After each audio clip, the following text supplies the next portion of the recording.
Okay, let's start. Good morning, everybody.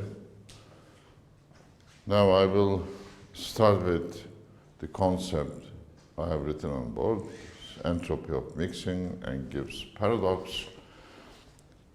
Let's mix two gases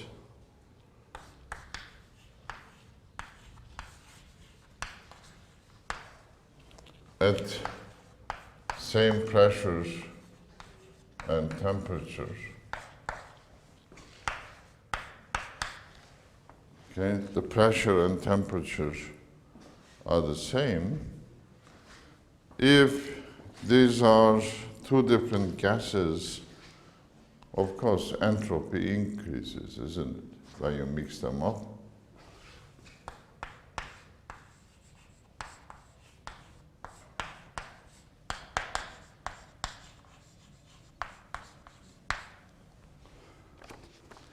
Now let's use the entropy expression that we have found, and of course, if you compare the entropy with individual sum of individual entropies, there must be some increase. So let's write these in the form entropy for the first gas and the second gas. In the form we have calculated,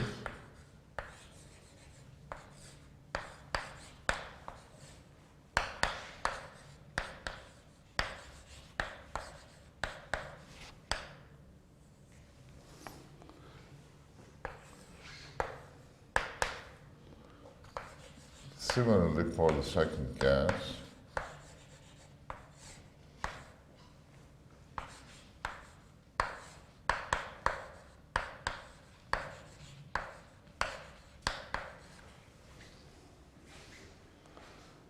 The entropy of mixing is the difference, mixing entropy, whatever. The difference is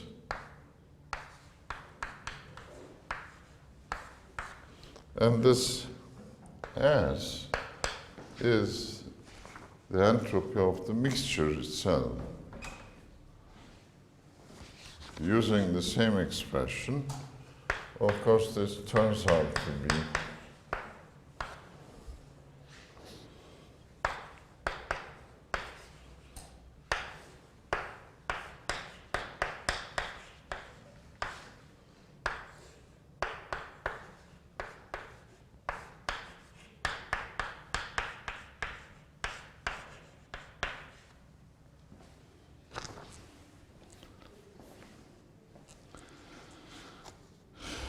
so we find it to be this mixing entropy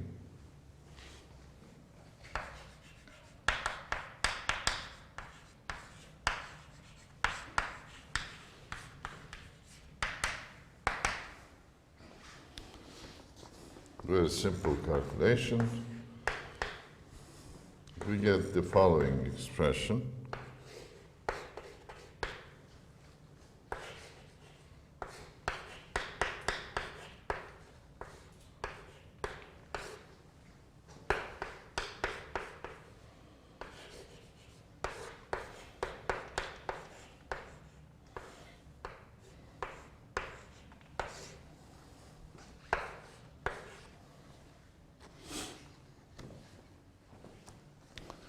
Now, instead of two different gases, if we mix the same gas, if 1 and 2 are of the same gas, then delta S must be 0, isn't it?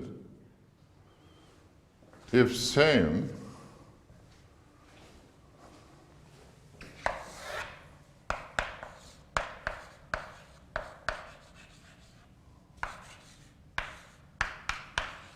but it is not the case.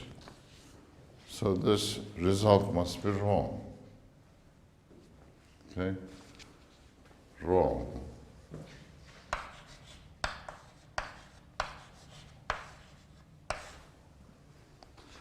where is the mistake that we have done in counting the number of microstates available to the system, isn't it? Because entropy depends on omega, this number of states available to the system, microstates, that's it. So we have to go back and see where we have made the mistake in counting the states. So here is the mistake.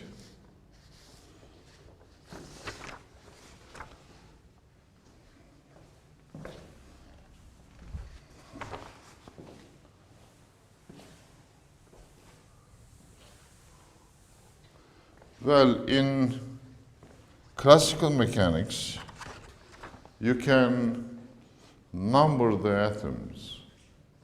You can enumerate them, give them numbers, atom number 1, 2, 3, etc. But in quantum mechanics, you cannot do that. They are indistinguishable, aren't they?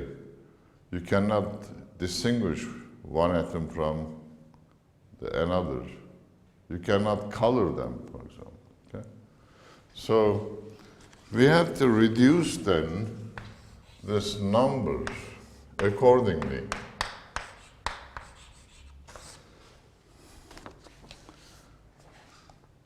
How many different ways we have in numbering n atoms or particles?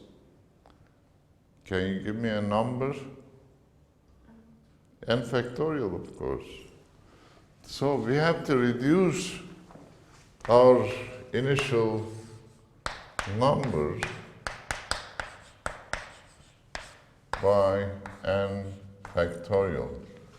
This is the correction, okay? This is Gibbs correction factor.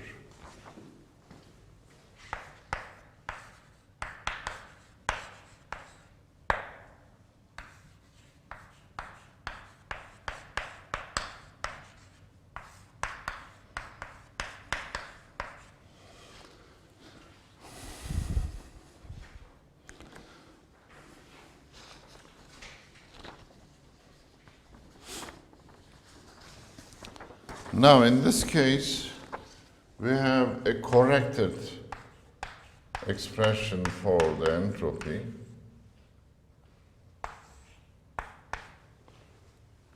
You can write it as NKB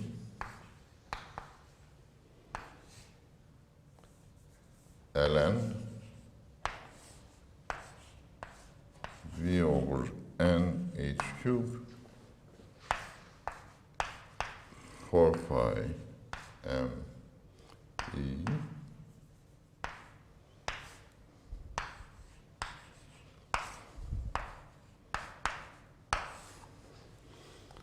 plus 5 over 2 nkb. So the factor that comes is coming from ln n factorial. Because n is a large number, you can approximate that logarithm by using Stirling's approximation, n ln n minus n. That gives you this factor n. And that makes the entropy an extensive variable, as it should. I told you there is a mistake in the first expression, and it was that factor n. You can rewrite this, if you like, as nkb ln v over n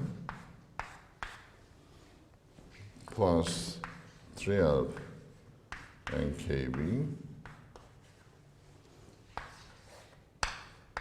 5 over 3, sorry, plus ln 2 pi mkbt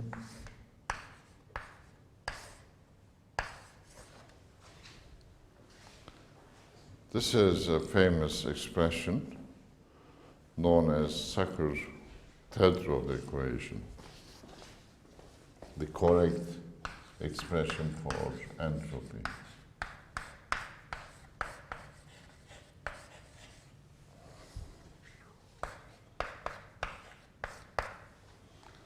Now, going back to this problem,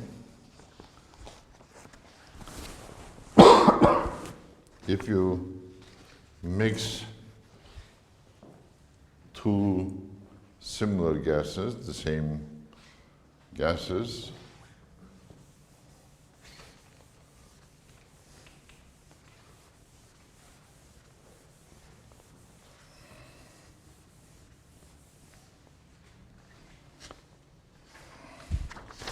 you should get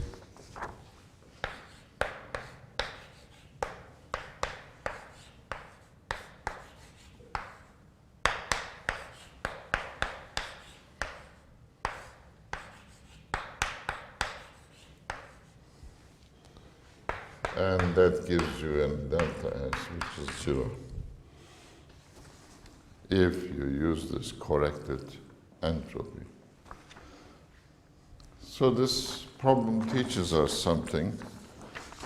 It tells us that we have to count the number of microstates correctly. We have to be careful in counting these states. Okay, that's practically finishes chapter 1, the review of thermodynamics or statistical thermodynamics that you should know. If you have other problems with thermodynamics, I think I should give you an extra summary course, okay? A summary of thermodynamics, if you like. But I should do it as an extra lecture. If you think that you have to learn thermodynamics better, you have to have an extra lecture, okay? Or lecture or two. Now, one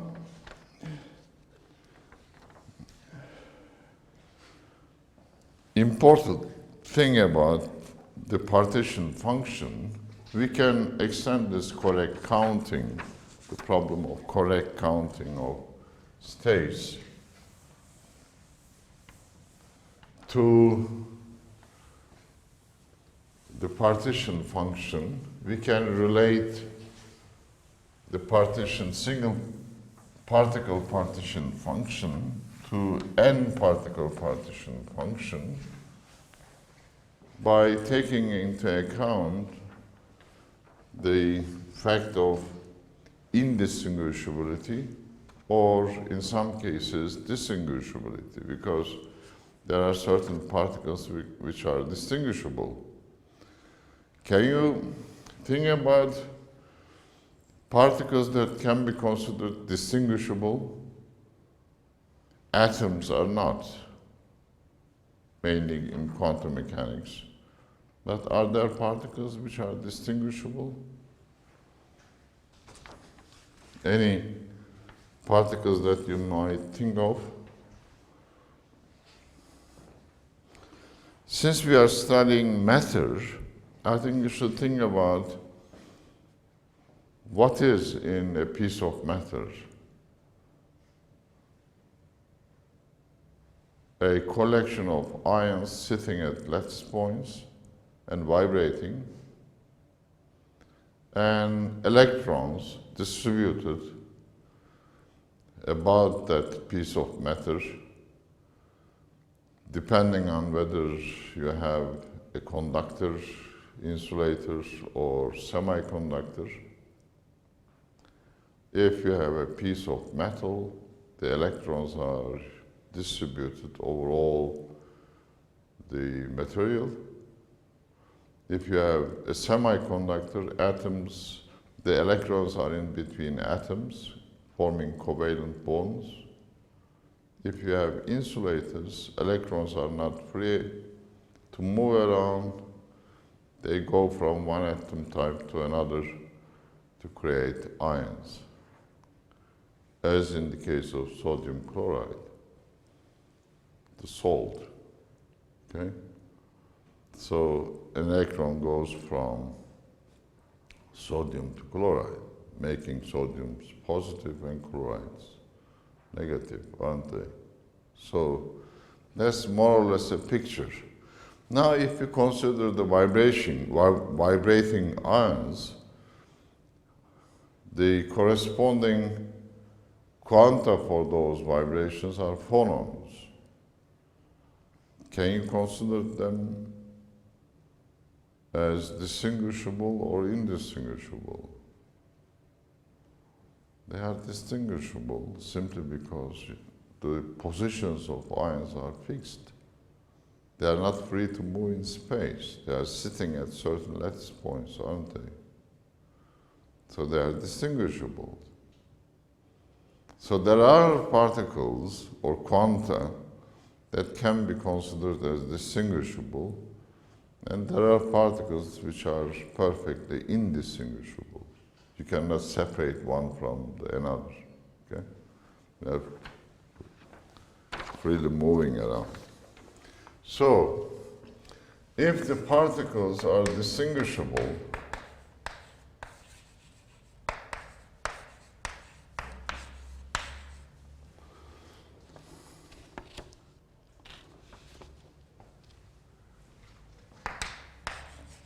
if there are n identical particles, and of course non-interacting particles,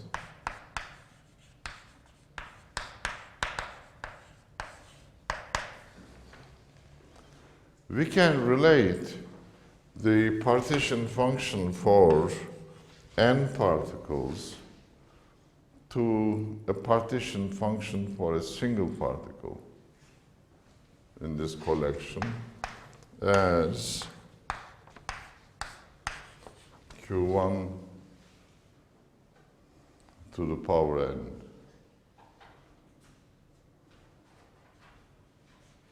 Okay? So you can only calculate, say, a single particle partition function, which is an easy thing to do, raised to the power n to get n particle partition function in this case, if they are distinguishable. But if they are indistinguishable,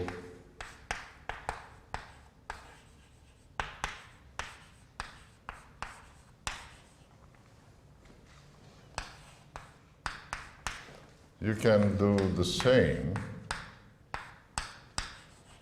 by dividing with n factorial. This is the very same reason that we have had in this problem of entropy of mixing. Of course, this factor may change if you have, for example, n zero sides and you want to put n atoms into this, like the surface of a material. If there are n zero sides available, how many different ways are there to put n atoms, which is smaller than n zero in this case? Do you know the number?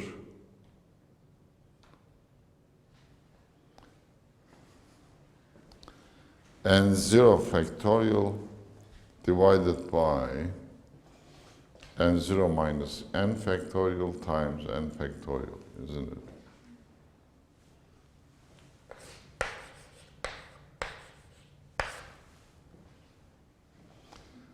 Well, you have n0 sides to choose from, but you have n particles you want to, or sites you want to occupy with particles. That's the number. So you have to be careful with these factors, okay? Do think about it, to study this point. It's extremely important. So that brings us to the end of chapter 1. Well, I have done an extended cover of the chapter. I have given something more than what is in your book, just to review thermodynamics a little bit. So, you have the first gift, homework number 1. When the chapter is over, I will give you the homework related to that chapter, okay? Since we have 2 editions of the same book, I have to give you the exact statement of the problem, okay? That's what I have done in this first homework. Do you have any problems, any questions with this chapter? Now, let me check your thermodynamics once more, okay? Let me ask you a simple question again, once more.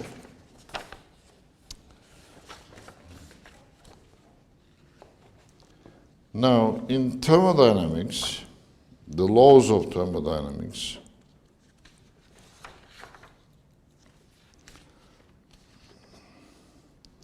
there are some thermodynamic potentials,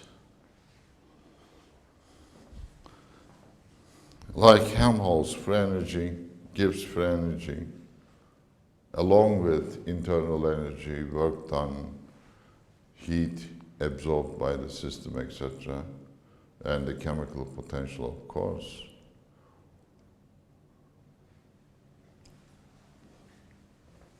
Let me write the combination of first and second law in some sense fully. The first law can be written as conservation of energy. It's nothing else but conservation of energy. This is just to check whether you need this extra lecture or not on thermodynamics. Okay.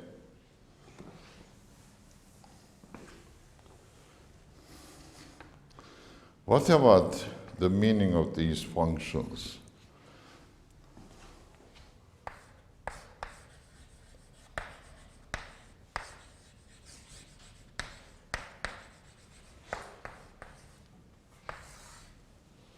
The first law, I'm passing the 0th one. There are 4 laws, you know. 0th one is about the equilibrium. If A is in equilibrium with B and C equilibrium with B, and then A and C are in equilibrium.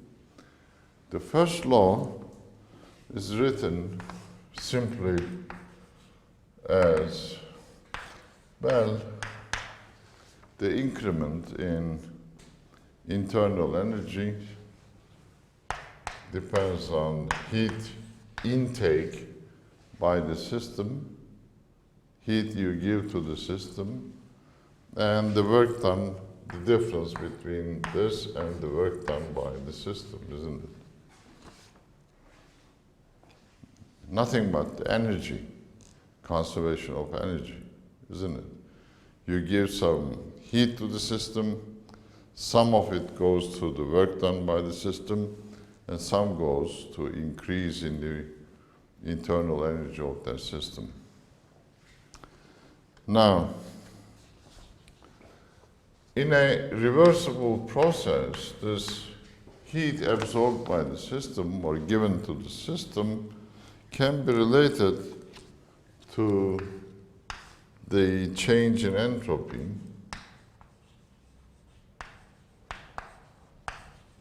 This is exactly equal to that. You can even take that as definition of entropy if you like.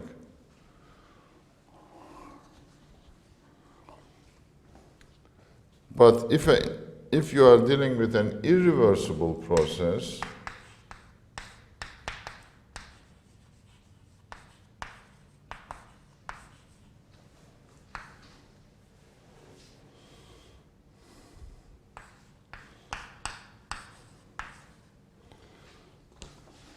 This is one way of writing the second law, increase in entropy.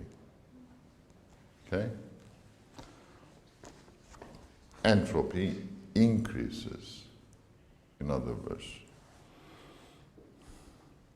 Now, this second law, we can state it in different ways. If you put this into an expression for the first law, we can write TdS is greater than or equal to d plus pdv. Okay. Can you tell me something about entropy by looking at this expression?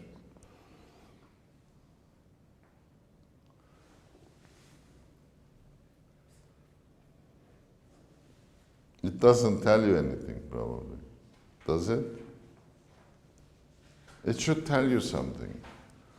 Well, what happens if the energy and volume is constant? For a system in which energy and volume is constant, TdS is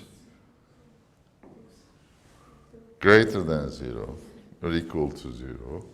What does that mean? Entropy is maximized. So a system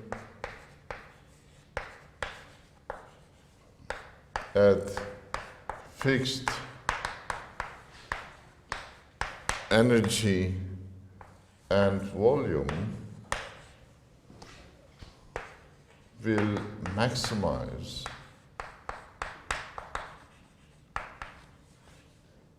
its entropy.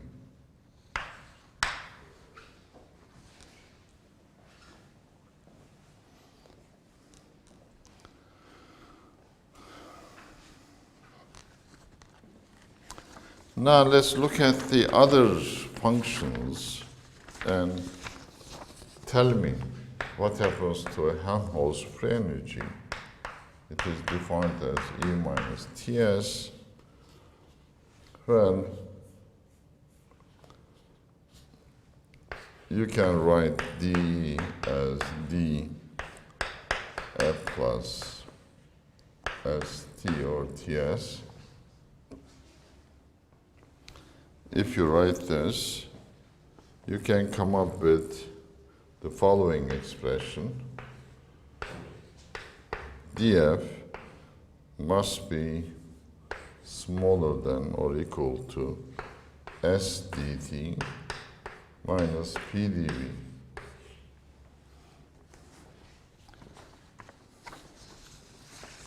Now, what does that mean? A system at fixed temperature and volume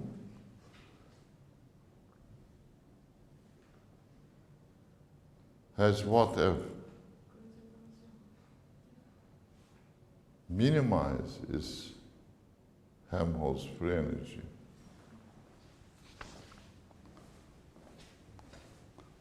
A system at fixed T and V will minimize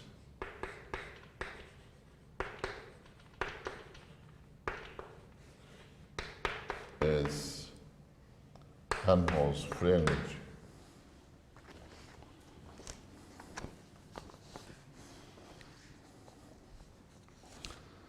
If you do it for the Gibbs free energy, here's what you find.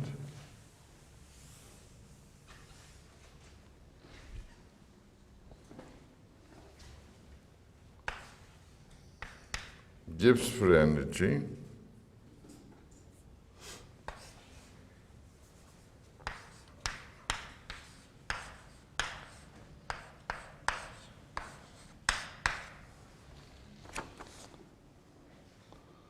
so a system at constant or fixed temperature and pressure will minimize its Gibbs free energy.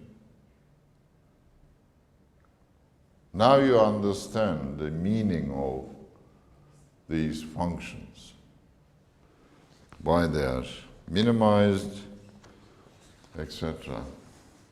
So I want you to look at your thermodynamics in this fashion. You should remember something, the real meanings of these functions, potentials, isn't it? You can do a lot of things with them. You can take derivatives, etc., etc., but you should understand why we are trying to minimize these functions. Huh? Have you done this in the undergraduate course?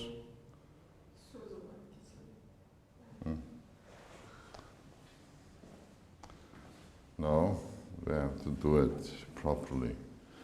So probably a lecture on thermodynamics would be useful for you then. Okay. We'll do extra things in this course. Now, chapter 2 is about ensemble theory, elements of ensemble theory. So let me try to start with our discussion on this subject. Extremely important for statistics itself, statistical mechanics. So you should pay attention to this chapter.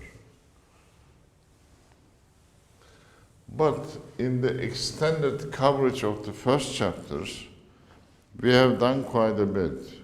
I must underline this. We have done, well, 3 systems, probabilities for isolated systems, microcanonical, canonical, interacting with a heat vat by exchanging energy, and the ground canonical. So it's kind of summary of everything, almost. We have done quite a bit, and you are going to see this when we start discussing the other chapters. Now, let me start this chapter 2, the discussion, with a classical statistical mechanics.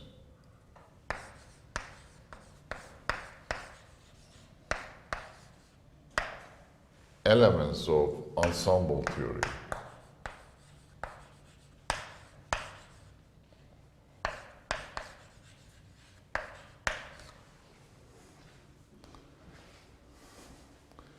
Well, we have studied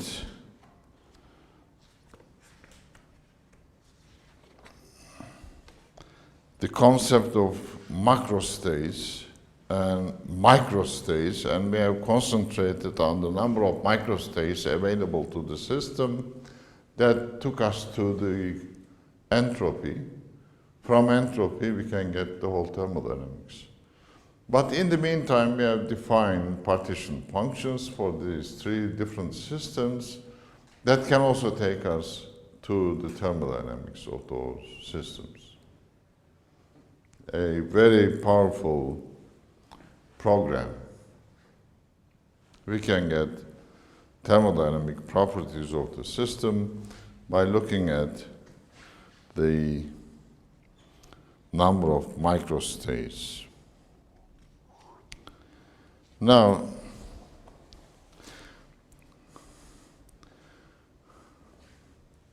let's take a system and observe it as time goes on. Observe that system as time goes on. What happens to that system?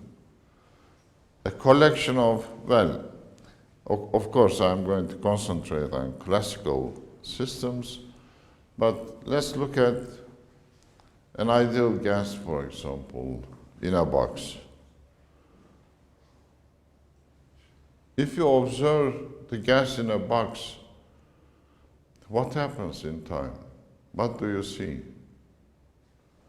In general, the molecules or atoms making up the gas are moving around, aren't they? Having collisions, occasional collisions with the walls of the box, reversing the direction of motion. What is this? This is, well, if the macro state is not changing, and in equilibrium we don't expect any change in the macro state, what's happening? The gas is going from one microstate to another microstate available to it with equal probability, isn't it? So what happens as time goes on, the system goes in the available microstates. And if you want to see what happens to a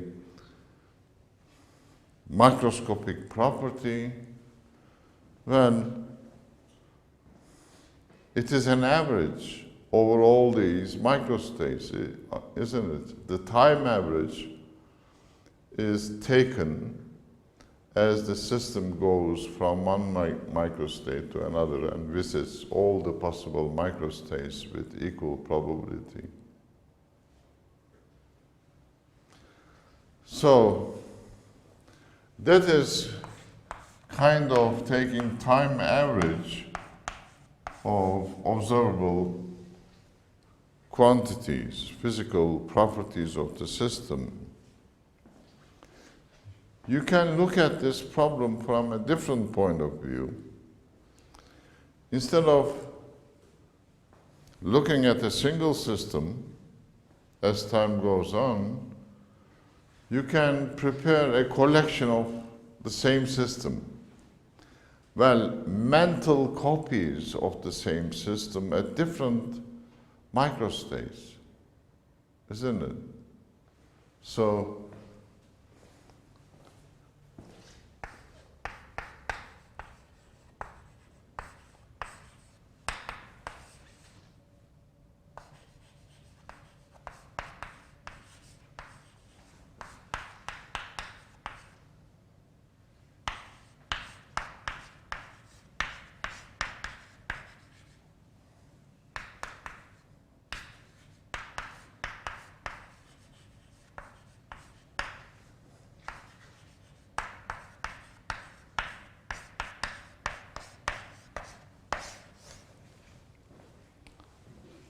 So instead of taking a time average, we can take an ensemble average.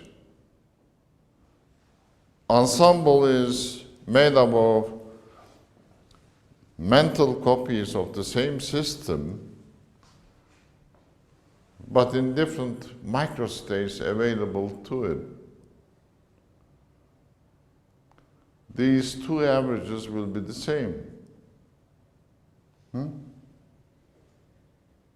Is this idea of ensemble clear? Now, if we know the probability of finding the system in any one of these microstates, we can take averages, can't we? Take the quantity in question, multiply with the probability, sum over all states, you have the average value of that quantity. So that's basically the idea of ensemble. Same macrostate, but in all possible microstates.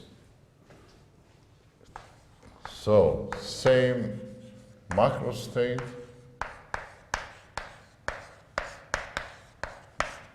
but we need a collection of systems, mental copies of the same system, in all possible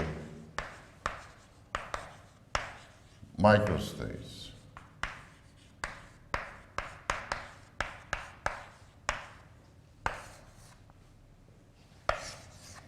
Okay. So, time average behavior will be exactly equal to the ensemble average.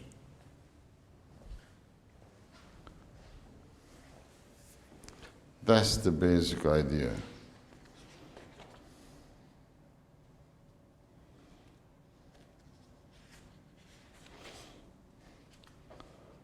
Well, this is known as the ergodic hypothesis, and you can read a lot about this,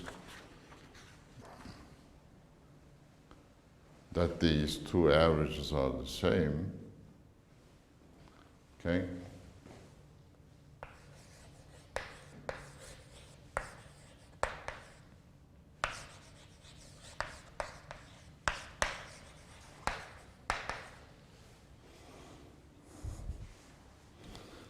And I think it will be a good read, study.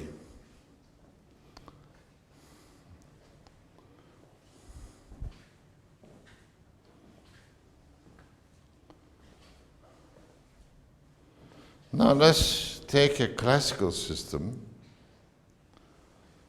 not a quantum one, so that we can start taking averages for this and try to describe the system.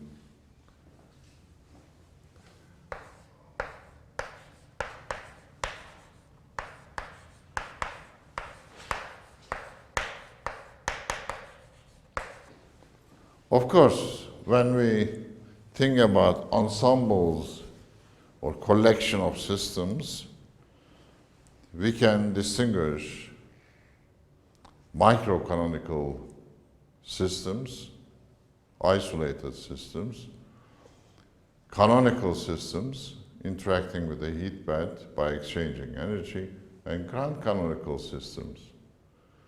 We call the corresponding ensemble microcanonical ensemble, canonical and grand canonical ensemble. Okay? How do you define a classical system?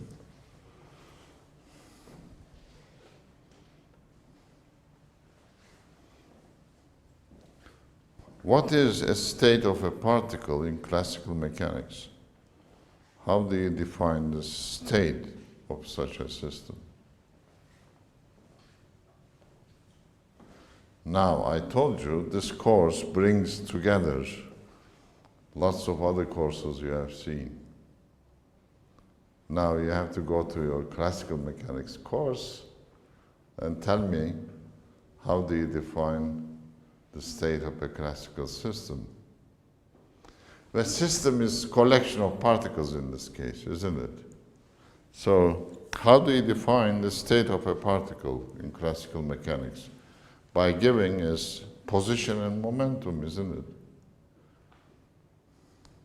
Well, we have what's called position momentum space. What do we call it? Phase space, isn't it? You forget things very quickly. I don't know why. The most appropriate description is the description through the phase space, isn't it? Position and momentum space.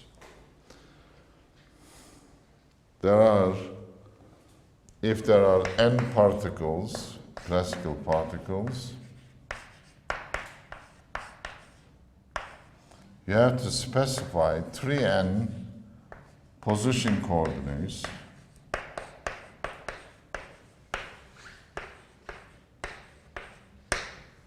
and 3n momentum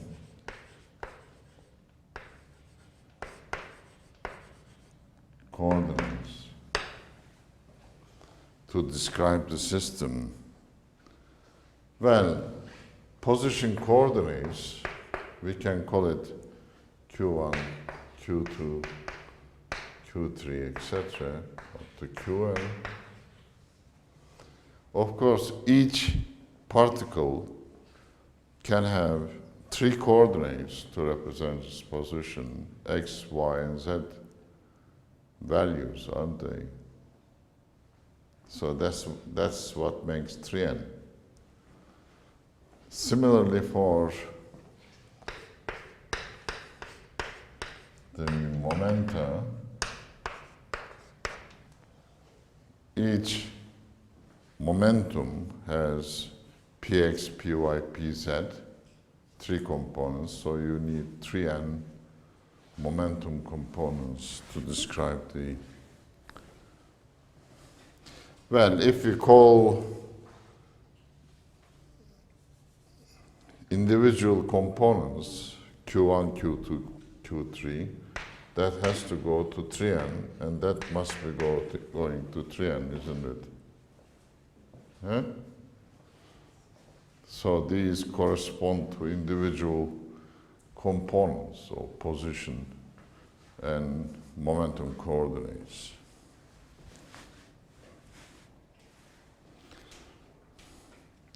We can, of course, simplify by writing qi, pi, and I going from 1 to 3n.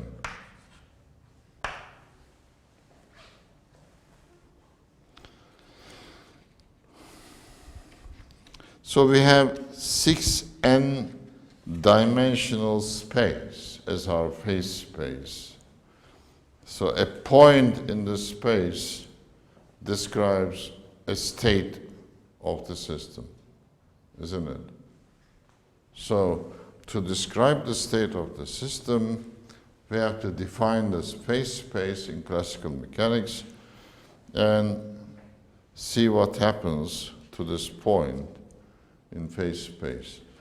Of course, not all phase space is available to our system, isn't it? For example, for a collection of particles, n particles in a box, of course, all positions are not available. Only the length of the box in 3 directions define the positions. The positions are limited then by the box. They cannot be outside the box, isn't it? So a limited portion of the phase space will be available to your system. Momenta, of course, are going to be limited by the energy, total energy of the system. So let's give a break here and start our discussion of classical systems in using the phase space concept and see what we can say about the averages, ensemble averages. Okay, thank you.